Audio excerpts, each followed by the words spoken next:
I moved to California because I wanted to be happy. I was definitely not trying to be an actress. I wanted to be a writer, a comedy writer in particular, and I was forced, really, to go to the audition for The Good Place. It went great! I have been on a show opposite Ted Danson, my hero, for 3 years. I got the job and started a week later. So I've had to study Ted Danson like a book. And everything that I know is from him, is siphoned and stolen from Ted Danson. So anytime I'm shit, it's because of Ted Danson. I definitely fancied Ted. That's okay. Is that creepy? Am I creepy? He's still so hot. Yeah, he's great looking. My lord, I mean.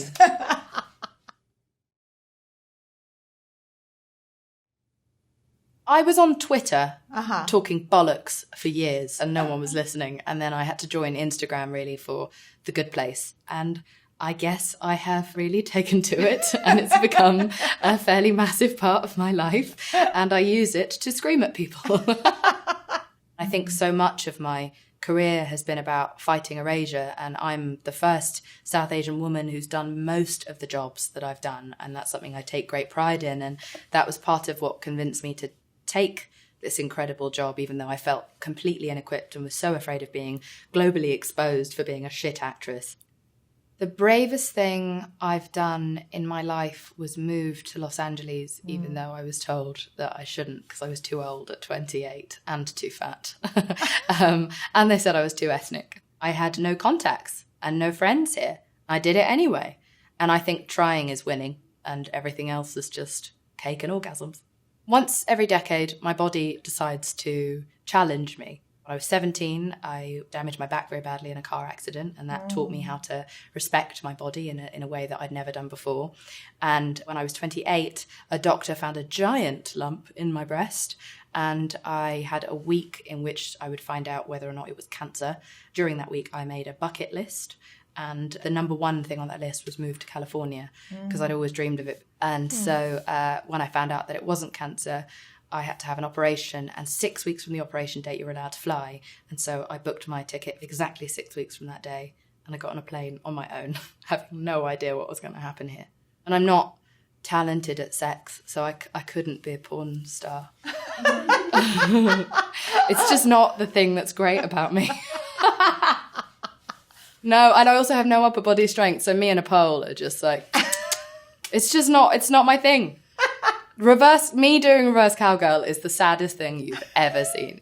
I do have big plans to get into The Bachelorette. I've been assured by everyone that it is the finest entertainment on television. Yeah, sorry, Scorsese, you're out. The Bachelorette's in.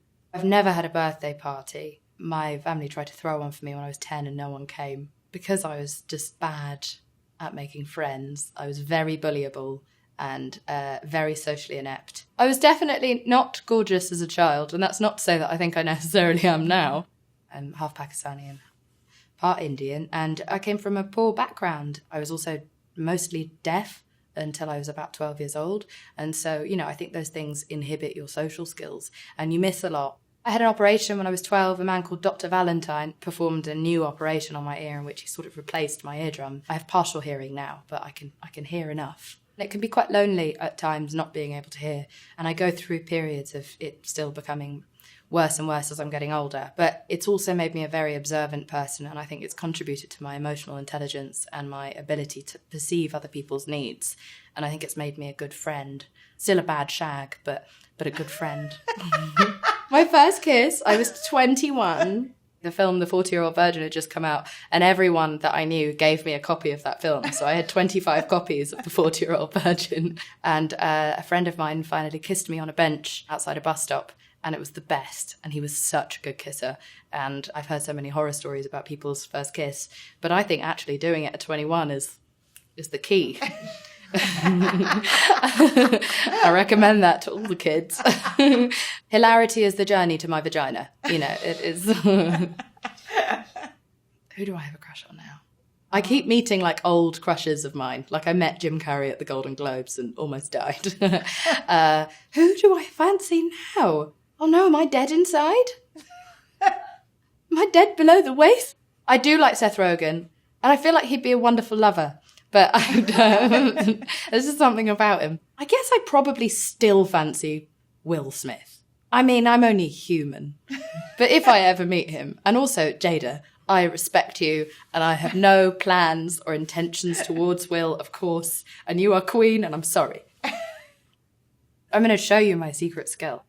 For starters, can you see my arms and how they bend? Oh, yes. So that's already unbelievably sexy. And then you see my shoulder.